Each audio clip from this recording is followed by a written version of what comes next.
Bienvenue, très chers compatriotes. Deuxième partie de l'émission. On va se retrouver encore 22 h, 23 h. En tout cas, vous allez devoir attendre. De toute façon, c'est les week-ends. Vous n'êtes pas pressés. Demain, c'est samedi. La plupart des personnes ne travaillent pas. Donc, je dois d'abord rectifier le 14 h dont je vous ai fait mention dans l'émission sur l'accord de principe qui doit être signé entre la RDC et le Rwanda. C'est 14 h local, donc 14 h de Washington. Alors, ça sera, selon des gens qui vivent là-bas, ça sera 7 heures de plus qu'ici à Kinshasa, donc une affaire de 21 h, 21 h 30. On va devoir en faire une émission ou peut-être en direct, ça dépendra de comment notre connexion va devoir se présenter. Alors ici, c'est pour faire le point sur les avancées de nos troupes au Azalendo dans les Sud Kivu, les Rwandais qui ont tenté de pénétrer à nouveau Minembwe pour prendre la route sur Uvira. Ce matin, ont été mis en déroute par nos troupes. Je ne peux pas partager des images parce que makambo komi ko bouger, ndenge zo kende là, ndenge ezo na bando partager ka na groupe. Et puis quand mi te groupe ko ma pe ya futa. Comme ça, bato baya ko silikelanga bien na ndenge sengeli. Non, je rigole. Na bando tiaka na groupe, j'espère que na ozo temps ya ko élargir groupe pour na kotsa bato nyonso et puis na ko yeba na ko banda ko tia kuna po moni ndenge tozo kende là, ba ozendo ba otika les seuls na piste o bazo ko kutu le temps que total l'évolution diplomatique on a impact na ngo ko zani na front. En tout cas, essayez de comprendre ce que j'ai dit pour que je n'aille pas en détail. Ba wazendo botika la bango moko bando kuku. Alors tant que toko banda ko soki to continue ko tiaka ba image o banguna ba banda ko capturer ko lo baketala bazoto sa makamu ndenge eloba makite ndenge bikateli ezwa makite ndenge ba signature pesa maki bazoto sa yango te tala bat na bango bazobunda tala bat na bango bazo sala boina boy ba image yango bango moko nde bazoko diffuser. Donc toko funda lokola indirectement bande na biso bawaza. Donc mikomizali ko yana ko changer tactique ndenge na lobaka maka mikoleka kama ba minduki na ko tia sute bomoninga na tia sute o armée sombi boye o naza kunate po il y aura toujours des gens qui vont trahir. Alors, ça ne sert à rien de les appuyer en annonçant également ici que tout sombo. Donc, mikozali koya pona ko éviter que bawaza bako ma cible ya ba enquête na makambo ya bambutu mutnenge no boyebi o ba rwandais baza accusé na yango sikoyo o bananga bakozala obligé à répondre peu importe accord ou pas et ko senga to exclure bande ko na biso bawaza na kati ya situation na malo chaka ba audio ndenge makambo kende la audio et tout ça mais ba vidéo ndenge ba nzoto ya ba bibembe tout ça na tia sous na émission te ba kufa combien na bandaka opesa ba nombre na ba chiffre sur to zu yango et aussi soki ba image zali peut-être qu'il y a ba célébration to récupérer to célébrer to récupérer to koti ba image ya bokoti na biso bravo to kocha yango mais ba image ya bibembe to kocha lisusu te bande ko balandi ya sete et sengeli to changer stratégie pour to paralyser avancer to zali ko kendela te na lobaki wa ete ba waza bazali concerné na makambo ya diplomatie te e bonga te simba te ba waza baza kuna te. Alors to ko lukate to incriminer bango d'une manière ou d'une autre na katia ba sentiment ya ko vouloir kaka ko prouver que ba bomaki te. Vous comprenez les kamonenge zali na oza ba commentaire na bino pona yeba boza d'accord na idée wana to boza d'accord na ngote bongo to koyeba na ko avancer. Alors Jama Kabundo ngai na sepelaki na bobimina na prison jusqu'aujourd'hui, je suis toujours contente, ça ne change rien na ba propos ya uti ko tenir. Azo senga ba libérer ba prisonniers nyonso politique na militaire pona koyeba na ko pacifier climat. Jean-Marc, jusqu'à preuve du contraire, ngai na ndima na ngai te. Ngana mona ra logwa ezaka stratégie pour ngonga ekende tango eleka tango lokwa fatia lobiki ya kolongwa so pa kolongwa ya so pe ndenge nini peut-être ba ko chawe sika on a peut-être to yebi pour ngana ndima raté na mona raté que ça sincère. En tout cas en politique il y a tellement de choses sotalika qui avait des kabilistes hier qui étaient prêts à tout pour Kabila qui sont également prêts à tout aujourd'hui pour Tshisekedi. Je doute que les conflits entre Fatima Mokonzi Mboka na Kabundo opposant et ça la vrai. Voilà les points de vue nanga. Après ça peut être vrai, mais on verra ndenge ni kokende là. Na nika na rappeler na Kabundu boy. Au moins ni place bato batebele basute na kayo ezaka pona rigueur na yo, pona ba to ba net radicalisme un peu quoi. Ya yo. Alors comment on a que ozo ba ke ba libérer ba prisonnier na mituni so yo zaki président en république. Ba prisonnier o ba sali ba coup d'état. Ba o ba kwa ici ba bunagana lokwa ba yav. Po na yo kako tanga ka payav mikomile kaka nazo tanga ya po na préciser ozo senga retour ya ba politicien nyonso bakimi bango moko neti katumbi ye moko ami kimeli ba bengani ete ata invitation ya pamba na tribunal moko batindeli ezate ye moko tout la mwisi ya zaza ezala ba Kabila toye ko découvrir que Kabila managura gira azaka na exil na monoko na ye moko document nini ya exil oyo ba pesa Kabila ezala kate ye moko akama nini akanga bisaka na ye akenda mwasi ne abanda ko telenga na lokwa ya yanga na Kinshasa wa ko fingaka o soto ye ba tenga to tikela bango pouvoir te ye moko pe mwasi amoni ke buzobere leki ba ebisi ekeba na bilobela mwasi ye moko tout la mwisi ya zaza mutu abenga na bango azate tina ba passeport na bango ndenge expiré wana ba tamba na ba passeport ya mboka nini ba wana zo préoccupé Kabundi te papa ngala zaka toujours soutien pona yo ya pona yeba na ngate loko nini eleka yo na fati na yebite mais ngalo kwa za po ba congolais o baza de père et de mère baza na bomoko na continuer ko loba ke zonga na raison mais ko loba te ke président fois zong ça ba prisonnier soit libérer ba prisonnier soit pas zong ça non ba o ba sali mabe to na kati ya tozoko commémorer ka ba impunité te ke son to sali mabe parce que Kabundi le veut ou le souhaite ba ke libérer na prison c'est quoi ces délires soki ozaki président lingo ba makamande ngana neka to yebi o tubi ba punir abattoir na boulevard po ba ke na nzela ya sens inverse o ezali même pas infraction ya peine de mort yo o tubi ba to ba punir po lingo mi venger yo moko mi tia molongo yo moko Jean-Marc papa siko lelo oyo bato ba telmi coup d'état bato ba telmi ba kwesi bunagana oyo ba ke ba libérer bango ate ozanga ki discours ya kopesa na pesika exemple ya moke o tubi punir abato na boulevard pour olinga ki bato ba respecter code ya route ndenge zaka sans cynique sans son susu ndenge na ndenge yo lobi lokwa babuki mbeko na kiti na tubi pune bitumbe bandika cha ba garde na yona ba garde ya mutu wana to bo santé début à likambo même si on comprend pas ndenge yeux en plein wana ezwa ke dati otiko na prison to yebite ndenge ne koma na niveau wana na mafinga yo finga ki mokonzi ya mboka to lekisi ka lokwa ke non moto akoti na opposition na ba opposant ya Congo ba yeba na argument te balinga ka ko finga Jean-Marc papa ono ba ke ba libérer bato ba kwesi bunagana ba kwesi ba ville ya minene ti ba koti ba Rwanda bisika nyonso ba mosu ba sali ba coup d'état yoka o tuba ki ba pine yo donc on pesa leçon ya démocratie pe ya cohésion papa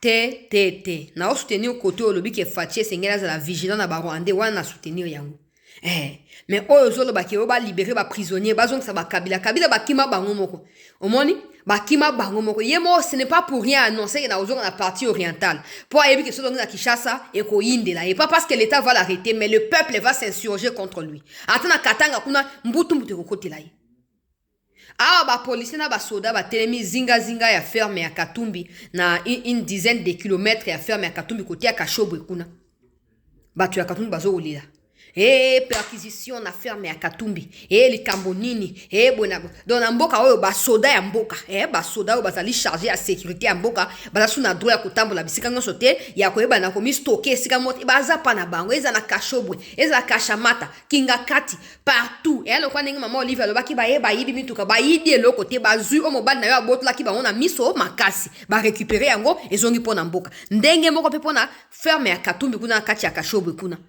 ba yepo ezali mabele ya bakoko na bango ezali mboka na bango ba ye kofana na kimia ye Katumbi ye mo passeport eza expiré ko zonga mokoni po ya ko benga na bango esika wana ko simba te eza ndenge wana botika biso kimia distraction tozali focaliser to yeba eloko nini ko leka na États-Unis kuna po mboka na biso eteka mate bozo distraire biso to lingi makambo wana te to lingi yango ata mokete to telema biso nyonso moment ezali propice te ye Tshisekedi akeba kuna aninga brade minere ya mboka ba musuku na ye Tshisekedi apesi minere po aumi na bokonzi ye na minute oyo na minute oyo to telemi po na mboka na biso to longa na bitumba oyo tango to osilisa oya ngai premier point après awa avant esi la mokonzi mboka ko yamba nanu ngai bosala nyonso balandi ya sete ba kongoma nyo bozaka sima bosala nyonso mokonzi mboka yamba nanu ngai sete après wa tango makambo ekoleka nde place na kufungula dossier ya Veka dossier ya Bahati Sama Lukonde pe tous les autres oyo ba manifester indifférence na chute ya Goma pe ya Bukavu à partir na wande to bana siko ko mi envoler vers ba homme susu po ba ka sanga to bosani bango balingi bala pongi na likolo ya kusena na bango kimia te ndenge wana te totika na likambo eleka soki eleki bino ba oyo botinda ki ba leki na bino ba cousin ba ndeko ba précéder bino na kati ya mouvement wana po bino no sobola siko makolikolo mutu na se na batu ya 5 projet bazaki nango to ye nango po to préparer oya ko ya sima ya Tshisekedi yende akosala na yango ba projet nyonso na kati ya mai wo Tshisekedi arumbi nde toloba na lingala arumbi bango nyonso mokato tuka atoki bango pu abwaki basutuki boye tokoti na virage ya suka deja tokosuka wapi akia kosinye na Rwanda mi retiré sans que biso 50 intervenir bongo agenda na biso zaki na ya cohésion satanique diabolique tokosuka ndenge nini do na mai yango esengeli bakongole boza ya nini ya kolamuka napesi noka exemple simple le basaki chantage awa Tshisekedi ateki mboka alobaki ya kodialogue jamais ndenge nini communiquer oyo ebimi mais lelo mpe communiquer ya États-Unis mpe ebimi ya signature ya retrait ya Banyarwanda na Congo wana moto akolobela azali te yango biso tomilatisa tolata etumbu tolata mukumba wana ya kocontinue kopartage laka bino actualité eya na buto ya na moto tokoyebisa bino mabe na malamu bokoyeba bino moko nde bokodeside oyo bokosala na situation ndenge kolekela toza kuna te tokoyebisa bino be bosolo ndenge esengeli koloba bakimi Tshisekedi alobaki akose plié te sikoyo po anini asigné accord wana oyo likambo nini boye na boye mais sikoyo mpe barwandais bangwana bakie kosigné wana moto akolobela azali te biso tokolobela yango bongo 5 Fachi aokende Vatican matanga ya pape azwi invitation ye na pape bazalaki na relation ya malamu pape aprévoyaka ki akoya na Congo na 2016 na tango ya Kabila na fin ya mandat ya Kabila je me rappelle encore c'est que nazalaki na média moko na place yao oyo Lambert Mende Omalanga alobaki na tina ya pape Aïe, ça ne change rien na vie à ba Congolais parce que c'est un chef d'État comme le nôtre aussi. On n'a pas besoin de lui. Pour papa reporta qui à cause ya ba massacre ya ba kamuna sapo et ça qui rage à l'époque à cause ya ba expulsion ya ba Congolais na Congo Brazzaville na côté ya Angola et aussi à cause ya ba tentative et glissement au Kabila bandai kosala. Papa eba ki na ko annuler voyage na eba katla ki elingala. Et pas naba wana mende azaki porte parole ya gouvernement sikoyo Fachi tango na bokonzi lokola chrétien même si ba chrétien bazali réveil catholique ye Fachi azali chrétien catholique te azali ya réveil mais alobite na memia papa wa Roma na ndenge oya azali biblia elobi na biso oya koyamba mosakoli na qualité na ya mosakoli akozwa pe lipamboli ya mosakoli nde bipai wana mokonzi ya mboka ndimaki boye ya papa wa Roma pe ba ndimi ebele ba catholique bref ba chrétien ba sangana ki ba yamba ki pape après wa toyoki ke Congo atikaka na ba relation ya malamu po non apostolique ya banaye ko ya de temps en temps et pas mokonzi ya mboka po na transmettre ba message ya pape et bobo sanate discours ya pape retirez vos mains de la République démocratique du Congo. Toute main noire derrière l'insécurité dans les Kivu doit être retirée. Il avait également échangé avec des victimes qui étaient venues directement de Goma o bakutana kinaye elelo oyo akufi loko ya moto nyonso liwe ezali nzela ya bato nyonso nde mokonzi ya mboka azwi invitation kouta kuna a décidé kokende akodelege te mpona komemia papa ndenge esengeli bon nga na kanisi loko ezali mpe occasion mpo Fachi abeta lisolo ya bambongo mpo ambongo akozala mpe wana c'est sûr ambongoka mpe akozala bon nayebi te position ya Congo ekozala ndenge nini par rapport ya désignation ya pape oyo azokoya même si so batunaki nga na ngai na bakake na voter mpo na mbongo mpo aza congolais à la base aza congolais et je pense que so comme dia na niveau wana ya kipape oza sous na droite ya kobanda ozala o naza pour Rwanda naza pour oza au milieu parce qu'il y aura des pays et des pays qui auront besoin de toi dans des situations telles que ce qui se passe au Congo donc so batuni ngai ça c'est mon avis ne m'insultez pas Ambongo, ça reste un Congolais, donc je ne peux que soutenir sa candidature. Mais Ambongo doit se rendre compte maintenant que non, N.O.Y.A. c'est maki. Eza na kacha ba chrétien catholique, eza na kacha ba kongomani nyonso, ya kofinga Tshisekedi, ya ko humilia kaye, ya kokumisa Kagame, ya kotombola Kagame. Siko tota so Kagame ko porter candidature ya ye Ambongo, to pe ko voter pona ye Ambongo. Omoni ye papa. Tant que okufi nano te na mokili oyo nyonso efuta maka na siao. Tant que nano nzambe abengi yo te, to pe Satan a détruit yo te, nyonso efuta maka na mokili oyo. Au moins ce qui est important c'est koza na bonne relation na ba mikonzi ya mboka. Bino bino biso bo sambela pona ba mikonzi ya mboka. Bo tuka bango te ndenge ya mbongo asaka ko tuka bango, ko tuka Tshisekedi okanza ko na Tshisekedi ba wela soki mwasi soki pe nini, to yeba te.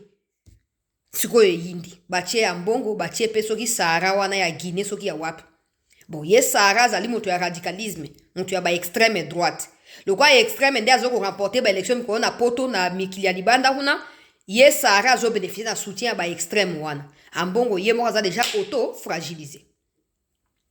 Mokonzi amboka a invitation au communiquer sur ko akokende.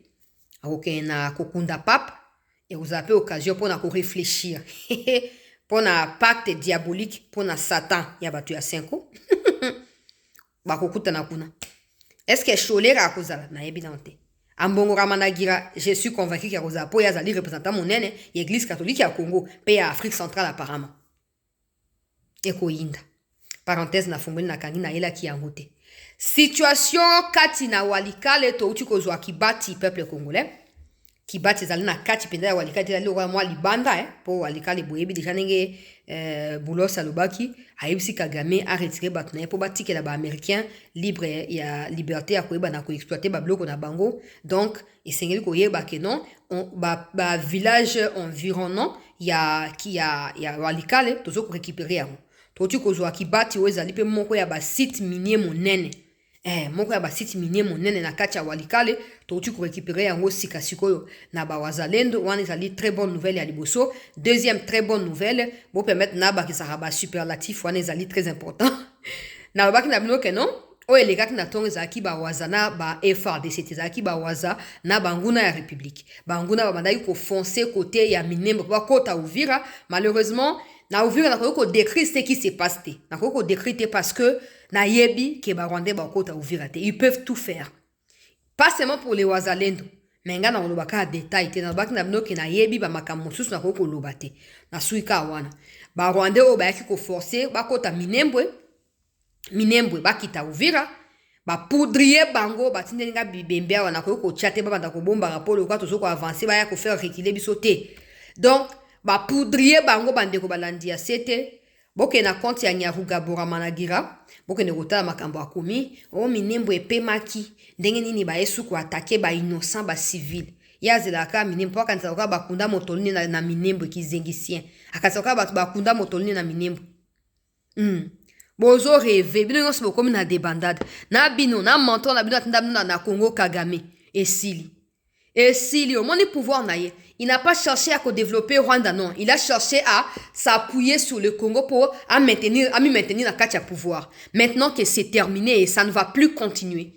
Tota sora arozawa kawana to bozonga sikona ko banda sabilanga na Rwanda loka mabelengo sizara ya kokauka so bokufa na nzalo kwa na désert ya Sahara kuna so bosani bi monde boyebi. Le monde boyebi. Bokende wapi? Ye Nyarugabo azelaka so ba poudrier côté à Minembwe nde aye koloba. Oh ba koti Minembwe ba uti ko attaquer kuna. Oh ba FRDC. Oh bona ba FRDC bazawa nate. FRDC abunda rasute. FRDC a respectaka c'est les feux banda e banda tilelo ya respectaka yango. Eza ba wazalendo. Mais quand tanga na kombo na bango ba landa bisika ozali. Okimo comme na États-Unis, na ko comme na États-Unis, na ibi adresse no mobimba. Total to doser na siko total. Ozaki na Afrique du Sud, okimi, okomi wapi? Okomi na États-Unis. Bisika na États-Unis pe na yebi yango na adresse na numéro ya lupango. Et bani très bien. Toi na problème te. Bon yo bangsa banane. Yo bangsa banane. Donc ba otu ko poudrier bande ko balandi ya sete. Position ya banguna o bayaki na renfort bakota Minembwe po bafungola nzela Minembwe ko kita Uvira. Lokola Uvira ezali veru monene oyo ba waza ba mi pikle wana. Bisika tout mouvement bizarre et kozala observer ba kozala obligé à ko matangomba pona kosa nini ko panza bango kuna pe aprende ba koyeba na kokita pona ko mi maintenir na kati ya position na bango ndenge zo kosala ma yango wana. Alors Minembwe ezali susu nettoyer banguna baza su kuna te ba o mamekaki ko ya renfort ba kufi ebele na kotia ba image yango na groupe mbala moko pona ko éviter na lobby awa et ba o ba survivre je ne sais pas ba kimi ba musu ba kimi mais Minembwe ezali siko na maboko ya batu ya kutumba ndenge zo lekela yango wana. Donc esengeli toza na kati ya mobilisation totale sima ba wazalendo na sengi na ministre ya défense a prêté attention na ce qui s'est passé entre ba wazalendo na ba FRDC à découvrir ce qui se passe et le quoi azali ministre fois au milieu et non pour les uns ou contre les autres akoyeba na ko trancher parce qu'il y a risque que ba conséquence et accrochage wana ya avant-hier et impacté déroulé ya ba opération topé déroulement ba opération ya ba waza o ezali prévu na kati ya Sud Kivu na bona dévoiler ba o ba pesinga le information na zo ba on ndenge na j'espère que le ministre a comprendre de quoi il s'agit. Donc réveillez-vous.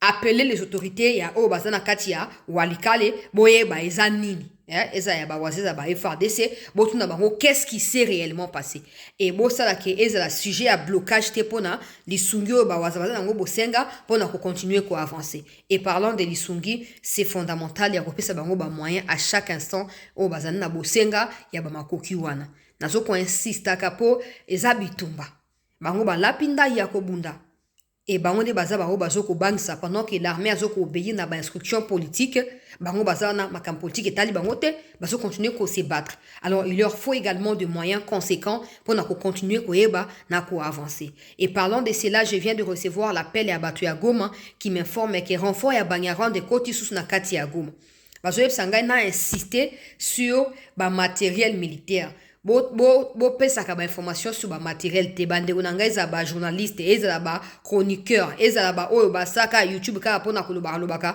bo lobaka makambo ba matériel te bo lobaka te Kabila ayaki na Goma avant zonga kende bisiko soki na Switzerland bisika azali kuna afuti quelques-uns ya ba officier mbongo po ba koisa Uvira ndenge bapesi information yango ne pa na bawazalendo eza obazana Uvira eza même ba oba monaki ba réunion ko sama na Goma na kati ya makambo Kabila bongisaki bakoisa Uvira po epesa e facilité ya kokota Katanga militairement parlant alors mikonzi bo fungola misopo moi na lobi accrochage kacha wazana FARDC ça peut profiter na Kabila na Kagame oyo bazoko loba publiquement balobi boye officieusement balobi le comme sousou alors évitez à ce que cet accrochage puisse continuer parce que ça risque vraiment de créer quelque chose oyo koza regrettable pour les deux parties alors allez-y et intervenez avant que ça ne soit trop tard ba Rwanda ba mi renforcer na kati ya Goma lelo na après-midi oyo po bandeko na bango bile bazokufa na nzala bazokufa na kati ya malnutrition aiguë malgré âge na bango ezali ya ba 30 ans ya ba 25 ans 27 28 alors ba yebisinga na bandeko ya Goma mikonzi ba sala nyonso ba accompagner ba guérilla ya ba wazalendo pona koyeba na ko mettre bango en déroute pe koyeba na ko fragiliser bango c'est fondamental et d'ailleurs il y a une information qui concerne les deux agents, il y a des MIAP qui seraient arrêtés par les Banyarwanda, qui étaient là-bas depuis Chite à Goma et qui auraient été trahis par certains Rwandais dans Kati à Goma, qui seraient arrêtés par les Banyarwanda. MONUSCO serait intervenu pour leur libération et ces Banyarwanda auraient refusé. Où sont-ils actuellement? Je ne sais pas, mais leurs familles à Goma sont en train de m'alerter en urgence. Où je peux donner leur nom pour ezala beaucoup plus pour bango moronde ba famille na bango bazo benga finalement bokoki koluka bo vérifier il s'agit de quoi concrètement bo sala mwana lombango po makambo ya banguna ya république